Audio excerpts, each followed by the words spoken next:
Burada başlasak. Tamam, sesi getirirsen sıkıntı yok.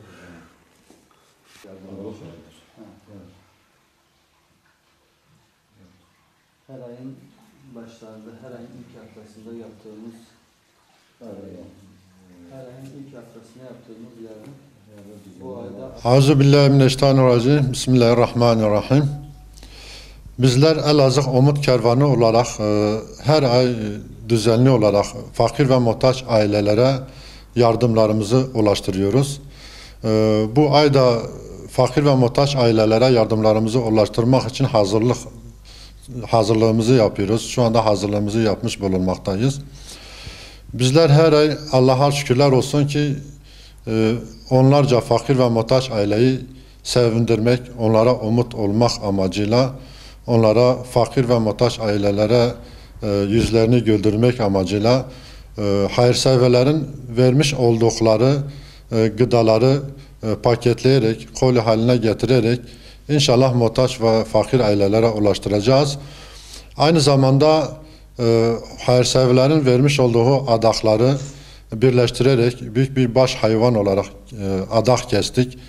Amacımız daha çok fakir ve muhtaç ailelere et ulaştırmak, mutfaklarına et ulaştırmak. Çünkü küçük baş yetersiz geldiğinden dolayı biz bunları birleştirerek, yani hayırseverlerin bilmesi amacıyla söylüyoruz. Biz bunları birleştirerek büyük bir baş hayvan kestik ve gıda kolilerimizle beraber biz bu etleri 3'er kilo halinde hazırladık. Gıda kolimizle beraber bunları fakir ve muhtaç ailelere ulaştıracağız inşallah. Gördüğünüz gibi şu anda hazırlığımız tamamdır. Onları paketleyip arabamıza atacağız. Tespit ettiğimiz fakir ve muhtaç ailelere ulaştırmaya çalışacağız inşallah. Yani bizde hakikaten fakir ve muhtaç aile başvurusu fazladır. Ortalama 600 muhtaç aile bize başvuruda bulunmuş. Biz dönemsel olarak mahalle mahalleye bölmüşüz. Yani her ay değişik evlere, değişik mahallelere dönemsel olarak yardımlarımızı ulaştırıyoruz.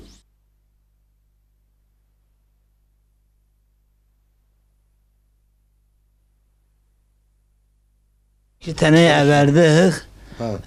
İşte bu kız da tekti, ben de bu kız tekiz. İşte yoktu, boşum, çalışamıyorum, rahatsızım. Geçen sene bir felç geçirdim. İşte çalışamıyorum.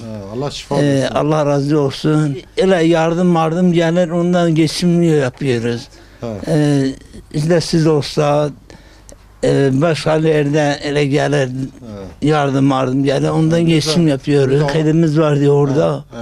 Evet. Geçenlerde bir arkadaş telefon numarası verdi. Biz de kaydını aldık. Ben de telefon açtım size. Size gelip bakarız.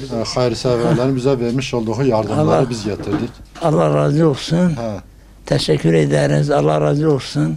Allah sizden de razı olsun. Allah yardımcınız olsun. Valla evimde bu da işte bir şey yok. Benim bir de bu kız da eğitimdir, okula gidiyor. Sakın işte topuk öyle şişiliktir. Vermiş olduğu yardımları getirdik. Mağdursunuz. Allah yardımcınız olsun. Yani nasıl geçiniyorsunuz? Durumunuz nasıldır? Valla benim geçimim yani bir doluk aylık, 2 ayda bir doluk alıyorum. 550 milyon alıyorum. Çocukların aylığı vardı, kestiler sosyal hizmetlerden. Kaynanam yanımdadır diye, yaşıyor diye. Yaptılar, iptal ettiler. Ya şu anda bir şeyim yok yani. 3,5 sene oldu. 3,5 sene önce vefat etmiş. Allah rahmet etsin inşallah. Allah razı olsun. Bu hayırseverler bu yardımı bize verdi. Allah hayrınızı kabul etsin inşallah. Allah razı olsun sizden, hepinizden.